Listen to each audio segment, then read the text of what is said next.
A fixture in Republican Washington for decades, Bell launched one of the first successful insurgencies of what would become the Reagan Revolution, knocking off New Jersey's moderate Republican Senator, Clifford Case, in a 1978 primary.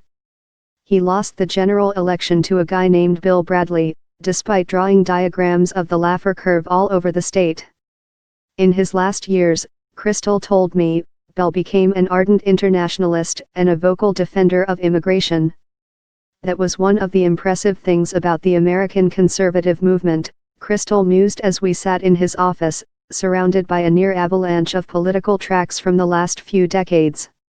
It had a lot of odd, interesting characters with combinations of views that from the outside you might not always think would go together. But it was a genuinely vibrant movement and pretty good at policing its borders. We fought against Buchanan in the 90s, Kristol said. We fought against Ron Paul. We were pro-Jack Kemp on race issues. We tried to prevent that virus from being too dominant, or dominant at all. Look, American history has always had elements of what we now think of as Trumpism, Kristol went on. Joe McCarthy, George Wallace, Father Coughlin.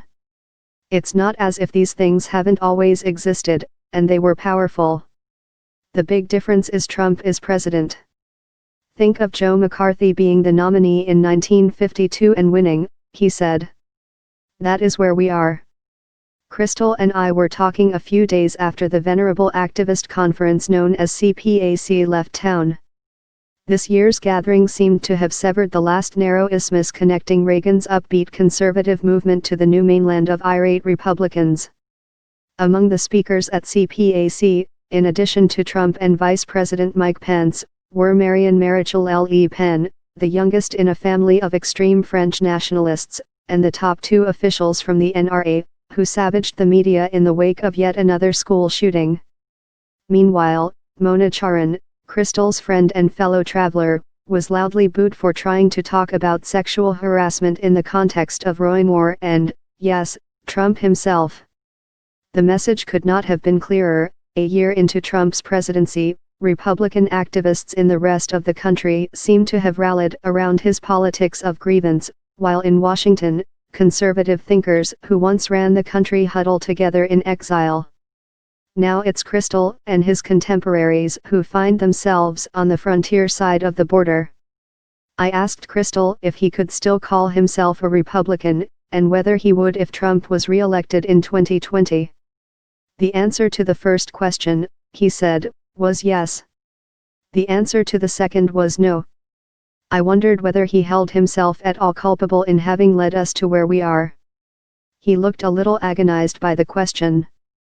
He answered carefully. Yeah, to some degree, Kristol said, nodding.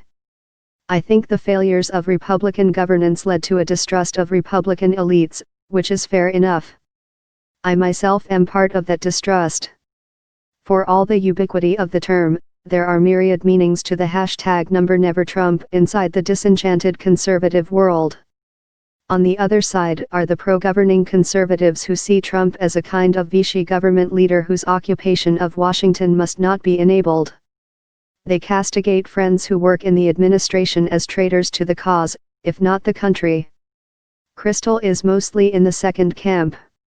He's fine with even grateful for figures like the National Security Advisor, H.R. McMaster, or the Defense Secretary, James Mattis, who have chosen to serve and, in Kristol's view, mitigate the danger of a Trump presidency.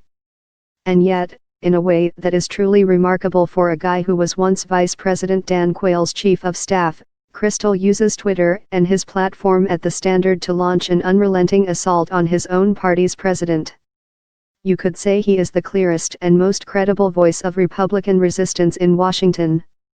Almost as strange is the fact that a lot of the liberals who used to detest Kristol for his outspoken support of George W. Bush's foreign policy are now retweeting him daily and generally holding him out as an example of sanity. Trump has a way of building unlikely alliances. He has the character of a conman or demagogue, Kristol said of the president, matter-of-factly.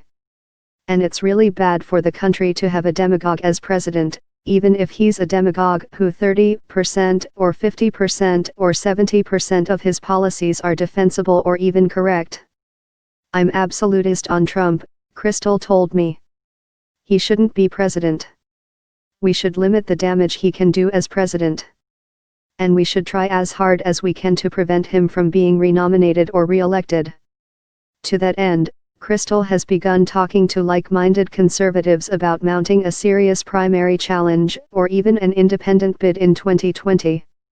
His highest draft pick at the moment would be Nikki Haley, Trump's UN ambassador, who might be the perfect insurgent save for the troubling fact that, as of today, she is still Trump's UN ambassador.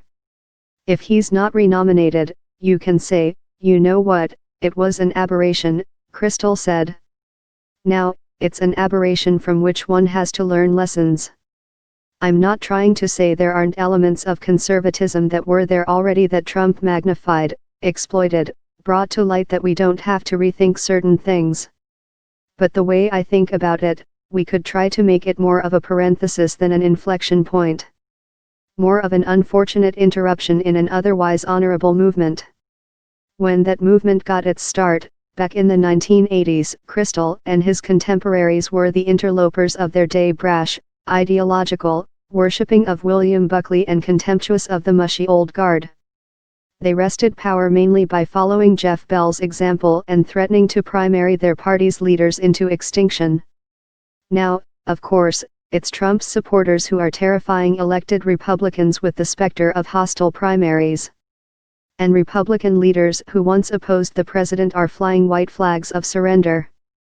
Kristol, who saw himself as a kingmaker in the party, once touted to me the sky-high potential for politicians like Chris Christie, Marco Rubio, Rudy Giuliani, and Paul Ryan. Now he admits to being stung by all of their betrayals, and especially the complicity of Speaker Ryan, who was once the sober voice of budget reform in Washington, before passing policies in recent weeks that will make any real reform all but impossible. Kristol has lost some old friends, too. In the conservative world, everyone is making the choices they have to make in the moment, and long-time relationships are fast unraveling. Kristol, in an interview with CNBC's John Harwood, accused Carlson of dumbing down and coming close to racism, at least. Carlson called Kristol a coward for not coming on the show. There are people who were friends who are now acquaintances, Kristol told me with resignation, and people who were acquaintances who I now don't see much at all. Kristol doesn't like to acknowledge the failure of his own promises about Iraq. He's quick to pivot to the troop surge that came later, which he says was an unqualified success. But he agrees that the unrest in the party was largely a result of failed government. That's why people like me were sort of friendly to the Tea Party, because we thought it was an understandable reaction, and an important reaction, Kristol said.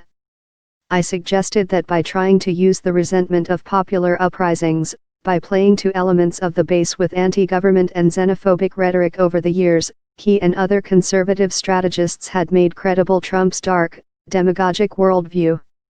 Yes, he said. But on the other hand, what would it have meant not to use them? They were there.